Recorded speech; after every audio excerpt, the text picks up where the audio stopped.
Coba deh bayangin, gimana caranya Anda memerintah sebuah negara dengan 17.000 pulau, ratusan suku, dan bahasa yang, wah, tak terhitung jumlahnya. Ini bukan pertanyaan ujian loh. Inilah realitas Indonesia. Sebuah negara kepulauan raksasa yang kalau kita bentangkan, luasnya itu lebih dari seluruh benua Eropa. Jadi gimana mungkin negara yang secara geografis terpisah-pisah kayak gini bisa bersatu? Apa sih rahasianya? Jadi, apa perekatnya? Jawabannya itu bukan cuma tentara atau undang-undang. Ada sesuatu yang jauh lebih dalam, sesuatu yang bisa dibilang jadi jiwanya bangsa ini. Dan, itulah yang akan kita bongkar sekarang. Oke, mari kita mulai dari fondasinya. Sebelum kita ngomongin soal batas negara atau militer, kita harus paham dulu ide besar yang jadi jantungnya Indonesia. Inilah yang disebut jiwa bangsa. Nah, ini dia yang unik. Nasionalisme di banyak negara lain itu kan seringkali artinya kelompokku lebih hebat dari kelompokmu. Tapi di Indonesia, nasionalismenya justru dirancang untuk jadi semacam lem super. Ini bukan soal dominasi suku Jawa atau agama tertentu, tapi soal komitmen bersama pada sebuah ide bernama Indonesia yang dasarnya adalah Pancasila. Jadi, ini patriotisme yang merangkul, bukan yang memukul. Yuk, kita bedah resepnya. Sifat inklusifnya memastikan semua orang merasa ini rumah mereka. Lalu Pancasila memberikan kompas moral bersama. Semboyan Bhinneka Tunggal Ika jadi pengingat kita setiap hari. Dan yang paling penting, cinta tanah air di sini adalah rasa bangga yang sehat, yang nggak perlu menjatuhkan bangsa lain untuk merasa kuat. Semuanya ini saling mengunci, membentuk satu kesatuan. Oke, dari ideologi sekarang kita pindah ke geografi.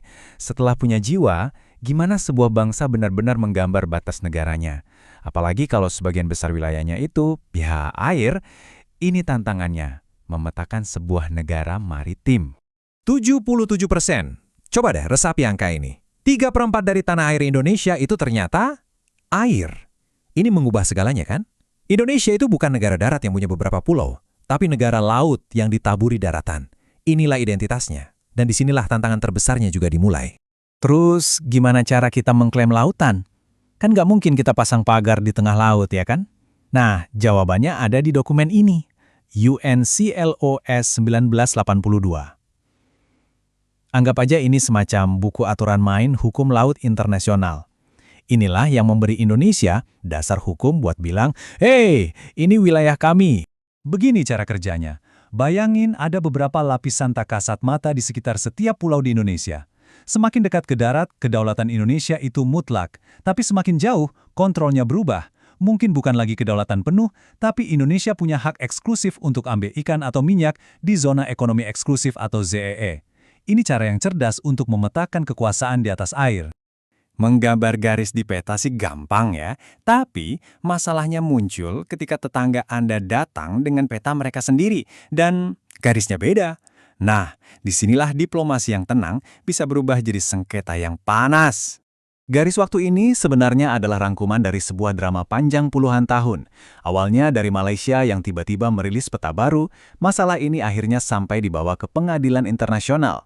Walaupun keputusan soal pulaunya sudah ada, dampaknya itu masih membara sampai sekarang, terutama di blok laut Ambalat yang kaya minyak itu. Ini bukti kalau sengketa perbatasan itu jarang selesai dengan cepat. Dan inilah pelajaran terpentingnya. Di pengadilan internasional, klaim sejarah doang itu nggak cukup. Para hakim bertanya, siapa yang benar-benar mengurus tempat ini? Siapa yang narik pajak di sana? Siapa yang bangun mercusuar? Intinya, kedaulatan itu harus dipraktekkan, bukan cuma diomongin. Tindakan nyata itu mengalahkan klaim di atas kertas. Jadi, kebuntuan di Ambalat ini merangkum semuanya. Posisi Indonesia berpegang pada hukum laut modern, yaitu UNCLOS.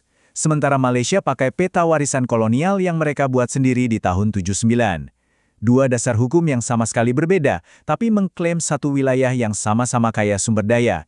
Nah, ini resep untuk konflik yang nggak kunjung usai. Oke, kita udah lihat masalahnya, peta yang tumpang tindih dan potensi konflik. Lalu gimana strategi Indonesia buat menavigasi perairan yang berbahaya ini? Yuk kita intip buku panduan para diplomatnya. Inilah DNA diplomasi Indonesia.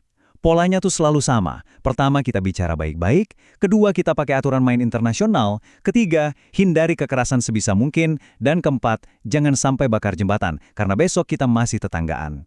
Strategi ini membangun citra Indonesia sebagai pemain yang kalem dan taat aturan, bukan preman di kawasan. Dan ternyata, mempertahankan negara itu bukan cuma soal angkat senjata loh. Ancaman hari ini bisa jadi adalah hoaks yang memecah belah di grup WhatsApp keluarga kita, atau ideologi ekstrim yang meracuni pikiran anak muda. Senjatanya pun beda, bukan rudal, tapi pendidikan karakter dan kemampuan berpikir kritis.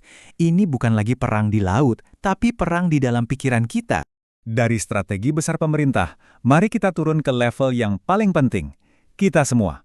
Karena pada akhirnya, benteng terakhir sebuah negara itu bukanlah militernya, tapi setiap warganya. Mungkin ini kelihatannya sepele ya. Belajar yang benar, aktif di komunitas, nggak nyebar hoax, beli produk lokal. Tapi jangan salah, di zaman sekarang, inilah bentuk bela negara yang paling nyata.